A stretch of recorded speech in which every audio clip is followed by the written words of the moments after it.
Hello everyone, Antibeta1M here and welcome to my channel.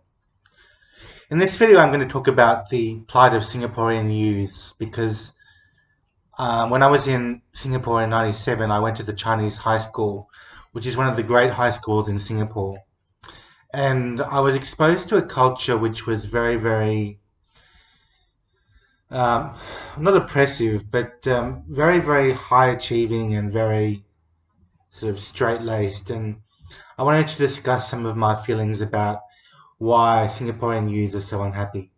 Now, not every Singaporean youth is unhappy. Some of them are doing very well, and some of them are proud of their achievements. But a lot of them do work overly hard, and I want to discuss that in relation not only to the feelings in this book, which is a set of poems by a Singaporean writer, but also my own thoughts, which when I was from when I was exposed to the culture back in '97. So it's been a while since I was there, but I'm pretty sure it's pretty much the same as it was then.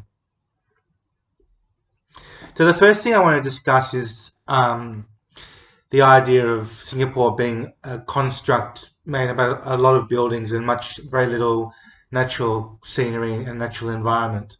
So you're fitting, I don't know how big the population is, but it would be in the millions now. Just guessing 5 million people, but I don't know for sure. And so the the environment is not very peaceful, and although you may find a little bit of isolation in your apartment, the apartment itself that you are allocated by the government, for example, is very sterile sort of place. You're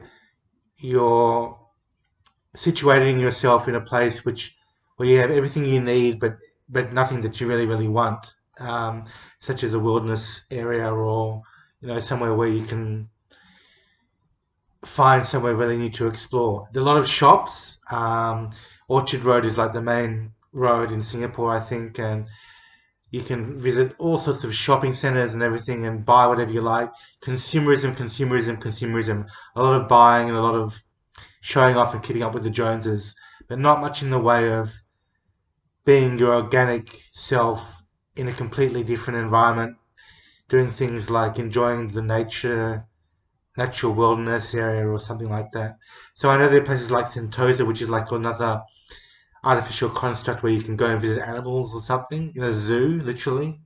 But it's not the same thing as being in a very spaced out environment like Australia is, for example, where I am. Another thing about the youths is um, that I'm theorizing, of course, is that they're not happy being bored. They're not happy being bored with themselves. So they always have to feel like they're doing something, always feel like they have to go somewhere or be with someone or be better than someone or compare themselves to other people. That's a theory that I have. I'm not sure if it's true, but you may like to question that. Number three, they fear being seen as out of place. In Australia, the culture is somewhat, like we can shout our heads off at the government, we can criticize the government, we can criticize the police, we can be ourselves a lot more. There's a lot more freedom of expression, I believe, in Australia. Not really to a large extent. I would still say that a lot of things are very controlled in Australia as well. Even what you say on Facebook, for example, has to be controlled. But in Singapore, it's even worse because you can't say anything you like against the government. If you draw attention to yourself, you'll be seen as a nuisance and then put under watch. And then if you decide to go further, you'll be disciplined and severely rebuked and that sort of thing. So I get the feeling that censorship is a larger issue in Singapore than it is in Australia, but I'm not sure. Number four. So this is related to what I said just then. They can only express their happiness in certain ways. Yeah, I mean, a lot of people would just say there's nothing wrong with being happy, but you've got to express it in a way which is like very communal, and um, they're not used to expressing their happiness and their joy in great ways. So, you know, especially with buying a new car or something, it's just the only way that they can express their happiness is with money. It's always to do with money. My parents, for example, who are from Singapore, are very, very money orientated. Everything is about money. It's like how much you have and how rich you are, and you know, not necessarily not necessarily in that way, but it's sort of like my dad is very, very.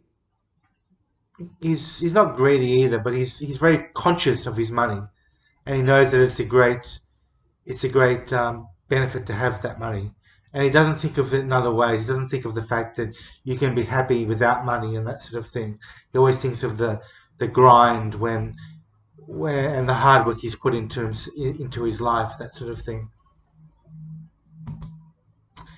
So my final theory is a lack of storytelling and self-actualization. So I'm making reference to the Maslow hierarchy of needs. At the bottom is all your survival needs, and at the top of the Maslow hierarchy of needs is self-actualization, things like aspiring to particular creative goals and aspiring to be someone great or someone beautiful, that sort of thing. Of course, there are beautiful and great people in Singapore, but much less, and in a much more qualified way than in Australia, because the wealth inequality in Singapore is significant as it is in Australia, but the desire to be competitive against each other in Singapore is much greater. So at school, you've got to do well. At university, you've got to do well. You've got to do what you're told. You've got to do what your parents ask you to do. There's no freedom there. And I get the feeling that in Australia, it's much more liberal and the government supports you and allows you to be yourself a lot more, and they don't oblige you to work, although that depends on whether you're able to work or not, I guess, in Australia. But I'm on a DSP, I'm on a disability support pension, so I get money from the government without having to work. And my impression of Australia is that it's a lot slacker than it is in Singapore, and in Singapore you don't get the trade-off and the benefits of being someone who's a truant or bludgers all the time. So this is a book that I was reading that gave me the idea about Singapore. There's some interesting poems in here about things like how she feels about the Singaporean culture, how she feels about growing older as a Singaporean, that sort of thing. So I'll just show you the title there. She goes by a different name now, but you can still find Deborah Emanuel on Google, and you'll find her new name or whatever in her website. So maybe it's a good idea for me to read some of this poem, which is particularly important for the Singaporean youths. And it describes a lot of the problems that Singaporeans have, which I haven't mentioned yet in this video. So it goes like this. Angry Singapore poem. This is an angry Singapore poem. It's about being born the wrong citizen again, under the rule of bullshit democracy, nepotistic dictatorship. Karma must have made a mistake because I woke up in a first world economy without creativity, where money grows green on the tree-lined pavements and history dies shriveled in the Astana basement. And it's about shop houses turning into shopping malls. And this is about all the times I said, I love my country, as it stood behind me with a machete at my back, waiting for me to make a mistake so it could hack me through to my chest. This poem is about how ungrateful I am that sometimes we drink our own filtered piss, that they bottle it and give it back to us on National Day. It's about how the street lamps never stop illuminating our floors. There's always someone who will tell you that the colours of the rainbow are a little bit off, that the sun was shining in the wrong direction today, that we need to be harder, better, faster, stronger with our KPIs. This poem is about the displeasure I feel walking through flawless midnight streets where nobody has a gun, and the discomfort of never having to worry that a racist mob will hang me upside down from a tree. This is about how in Singapore there are all these censored movies which I am unable to download from the internet, and different kinds of fried rice I will never get to eat. This is about how there always seems to be too much heat, or too much rain, or too much noise, or too much progress. This is an angry Singapore poem. It's about how you never see the flowers in bloom next to the bus stop because you're always complaining that it takes too long to come.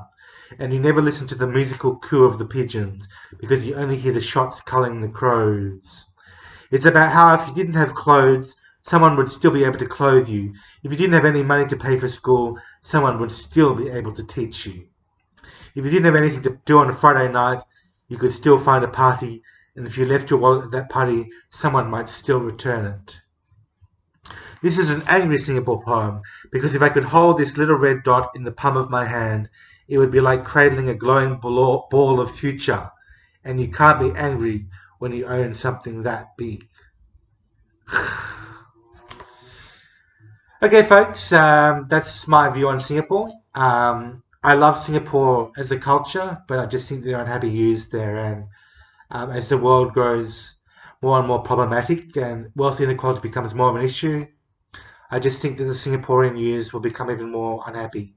Um, so I hope you got something from this video, and I'll see you next time. Bye for now.